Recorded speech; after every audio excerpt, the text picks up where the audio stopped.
Sí, también podemos inducir inmunidad contra moléculas propias. Y acá hay muchos estudios de vacunas contraceptivas.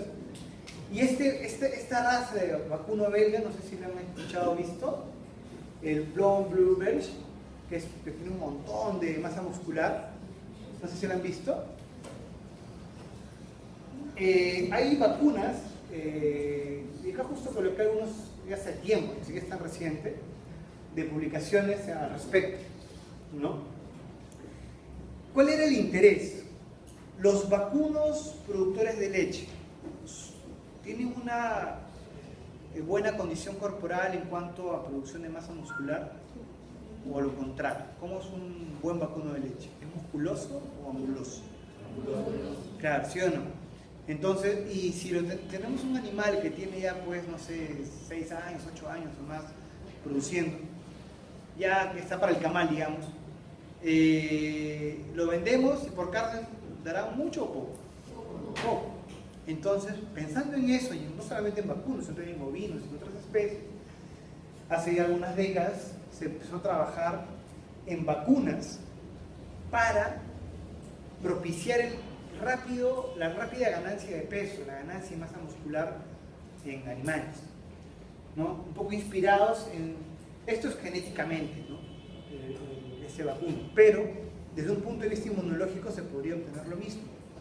Hay una hormona que se llama somatostatina que inhibe o regula, no inhibe, ¿no?, la ganancia, el crecimiento y la ganancia de masa muscular.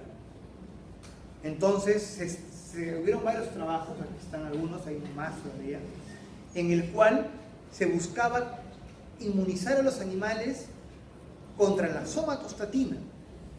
¿Para qué? Para bloquear a esta, y bloqueando a la somatostatina ya no había quien limitar el crecimiento de masa muscular. Entonces un animal de leche, pongamos un ejemplo nomás, que termina su ciclo productivo, lo vacunamos contra la somatostatina, neutralizamos a la hormona y de esa forma también estamos rompiendo la inhibición de ganancia de masa muscular, y ese animal comienza a ganar masa y luego ya lo podemos vender y obtenemos una mayor ganancia, ¿no? Es un ejemplo, ¿no? Acá hay en bovinos, ¿no?, en corderos, ¿no? Inmunización de somatostatina y crecimiento de corderos, por ejemplo, y acá hay otro en ganado, ¿no? Entonces, no estamos vacunando para prevenir una enfermedad. Igual, vacunas contraceptivas, tampoco estamos previniendo una enfermedad, sino un embarazo. ¿Qué más? Vacunas para preservar el medio ambiente, también. Han estado trabajando en vacunas dirigidas a reducir la población de bacterias metanogénicas en ganado vacuno. Ustedes ya saben, ¿no?, que el metano, ¿no?, tiene un gran impacto en el medio ambiente y que el ganado vacuno es uno de los principales productores de metano. Entonces se han generado vacunas también para reducir la población de bacterias metanogénicas y de esa forma, ¿no?, proteger el medio ambiente. O sea, no tiene ningún fin de reducir la enfermedad o prevenir enfermedades. ¿Qué más? A ver, de repente les interesa. Vacunas contra drogas como arma de desintoxicación. El cigarrillo, por ejemplo, ¿no? Acá hay una vacuna, el Nickvax, ¿no? Entonces, ¿qué es lo que está haciendo estas vacunas para las drogas o cigarrillos en este caso? Esos son comerciales, el Nickvax. Las personas fumadoras, adictas al cigarro, ¿cuál es el término final? O sea, el paso final, ¿no?, señalen ustedes, ¿no? La nicotina que llega a su receptor, ¿no? Y cuando la nicotina llega al receptor, eso es lo que va a generar el placer, y eso es lo que busca el adicto al cigarro, ¿no? Ese círculo vicioso, ¿no?, de fumar para que la nicotina alcance el receptor y generamos, ¿no?, todos los mecanismos que conducen a esa sensación placentera. Entonces, si generamos anticuerpos contra la nicotina, vamos a evitar que esta, una vez que ingresa al organismo, pueda unirse a su receptor. Entonces, podrán seguir fumando, pero como ya hay anticuerpos contra la nicotina, ya no se podrá generar la unión, ¿no?, ligando al receptor con todas las consecuencias ya comentadas, ¿no? Entonces, es un ejemplo. Y algo que comentaron alguien de ustedes, vacunar a un individuo para proteger a otros, también. Y el clásico ejemplo acá local es la vacuna antirrábica, ¿no? ¿Quién gestiona la vacunación contra aftosa? SENASA. Contra antrax, SENASA. Contra brucela, SENASA. Todas esas vacunas las regula el SENASA. Animales, ¿no? Veterinarios. ¿Quién ejecuta el plan de vacunación antirrábica? Ministerio de Salud. ¿Por qué no lo hace el SENASA? Además, el SENASA tiene su plan de vacunación antirrábica, pero en ganado. Pero en perros lo hace el Ministerio de Salud. Porque el objetivo de esa vacunación no es el perro. ¿El objetivo quién es? El humano. ¿Sí? Entonces vacunamos a un individuo, en este caso el perro, para proteger a otro, que es el humano. Y así hay varios ejemplos. Vacunaciones en zorros, por ejemplo. El objetivo no es el zorrito, no. El objetivo es que la rabia no llegue al humano o al ganado. Vacunación en pollos. Ya están muertos. Obviamente no es para ellos la vacuna, ¿no? Es para reducir la carga microbiana en las carcasas y que eso tenga una mayor durabilidad. Y entonces, solamente el mensaje es que uno vacuna por muchas razones. No solamente todo es prevención de enfermedades, sino que hay más razones. Bien, esto ya también lo han visto.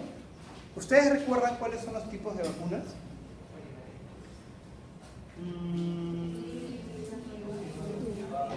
Activadas, inactivadas, digamos.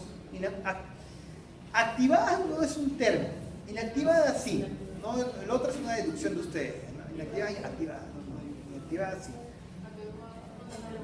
Atenuada, modificada, que podríamos juntar a las dos porque al modificar podemos atenuarlas, ¿no? Inactivación es como decir muerto, que en algunos casos se utiliza. ¿Qué otro tipo?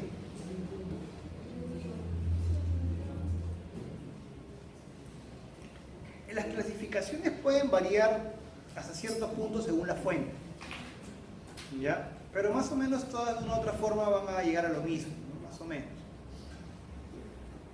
Ustedes cuando reciben, ya todos son vacunados me dijeron, ¿no? O la mayoría, no sé. Bueno, si no ya lo irán haciendo. Siempre en los insertos tenemos la información. Es un inserto, por ejemplo, virus atenuado, ¿no? Muchos de las enfermedades virales en menores, al menos, son atenuados, modificados, ¿no? Por pasajes o por ingeniería genética. Atenuado, atenuado, atenuado, inactivado, ¿no? Ven, acá tenemos dos ejemplos, ¿no? Atenuado e inactivado, ¿no? El atenuado quiere decir que el virus todavía está vivo, pero toda su patogenicidad se encuentra reducida. E inactivado es un sinónimo de prácticamente muerto, ¿no? Por así decirlo. Y vamos a encontrar en el caso de los virus siempre el DICT. ¿Qué se refiere? Es en español. Siempre cada vacuna va a tener el antígeno vacunal, ¿no? Que la constituye y la cantidad de antígeno. Y en el caso de los virus, esta cantidad de antígeno se valora por un DICT50, que está acá. ¿Qué se refiere a un DICT50? Que ustedes lo van a ver en las vacunas.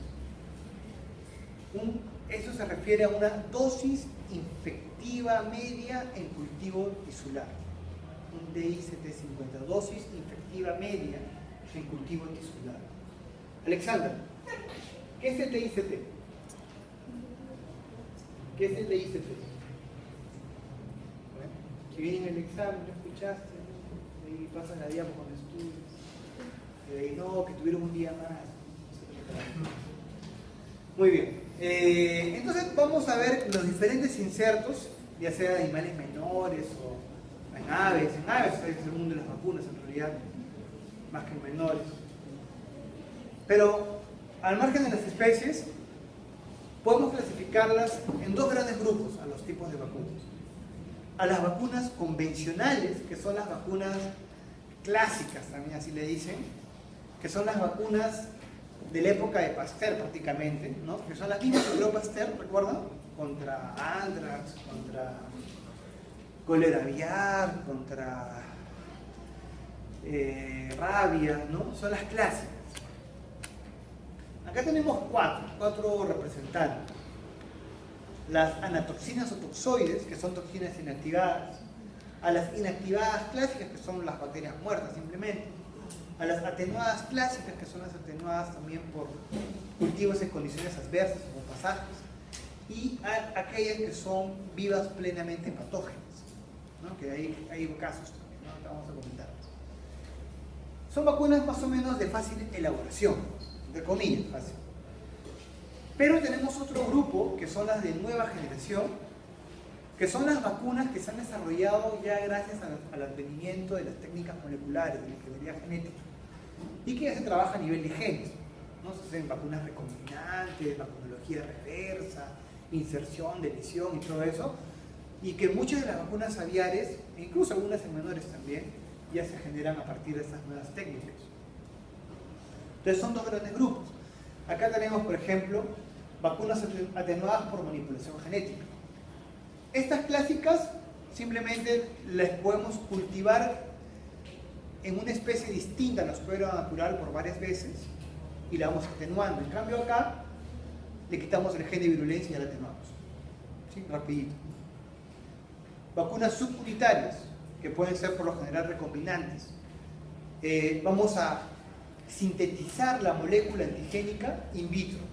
Tenemos el gen que codifica la proteína del patógeno, la inmunogénica, pero en vez de cultivar el patógeno y luego de aislar esa proteína, insertamos el gen en un modelo, E. coli es uno de los clásicos, y E. coli sintetiza luego in vitro solamente esa molécula, ¿no? Grandes cantidades de esa molécula. Luego la purificamos y eso se utiliza para la vacuna. Vacunología reversa, es reversa porque no comenzamos ya como lo clásico. Lo clásico es ir a campo, buscar los animales que se mueren, tomar las muestras, llevar al laboratorio, aislar al patógeno, luego cultivarlo, aislar los componentes que nos importan, atenuar, eso es lo clásico. La reversa no comienzas en campo, comienzas sentado en una computadora con las grandes bases de datos que existen, sentado en las bases de datos buscando proteínas o genes que corresponden a los antígenos ya conocidos y en computadora modelizas cuál interactúa mejor con el MHC de tal especie o con MHC de tales poblaciones. Entonces todo es en computadora y de ahí recién pasas al laboratorio. Pues es reversa. Vacunas sintéticas, obviamente que no son codificadas, o sea, no son aisladas de forma natural, y las vacunas ADN. Pero ya son más complejos, obviamente. Ya para realizarlas se requiere mayor equipamiento y conocimiento, ¿no? Muy bien, entonces vamos a ver rápidamente algunas de estas. Las vacunas convencionales, las antitoxinas o toxoides, que es una de ellas. Simplemente consiste en... ¿Esto sirve para qué enfermedades? Los toxoides o antitoxinas, anatoxinas. Tétano. ¿Quién produce el tétano? Clostridio, ¿sí? Entonces, ustedes ya en el campo van a ver que estas vacunas existen, principalmente para enfermedades clostridiales. ¿Qué enfermedades clostridiales conocen ustedes en veterinaria?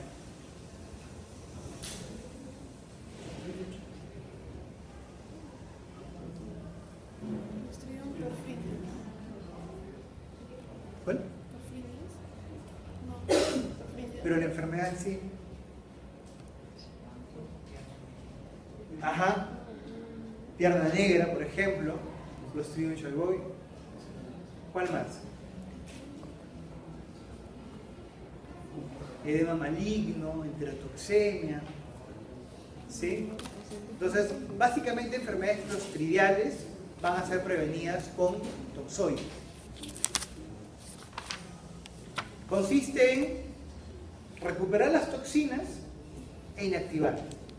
Al inactivarlas se debe procurar que la toxina pierda su capacidad tóxica, pero que no pierda su capacidad inmunogénica. O sea, que pueda generar una respuesta inmune, pero sin daño. ¿Sí? Vacunas convencionales inactivadas, o las inactivadas clásicas. Acá simplemente las vamos a tratar con algún agente químico o por calor. Y las bacterias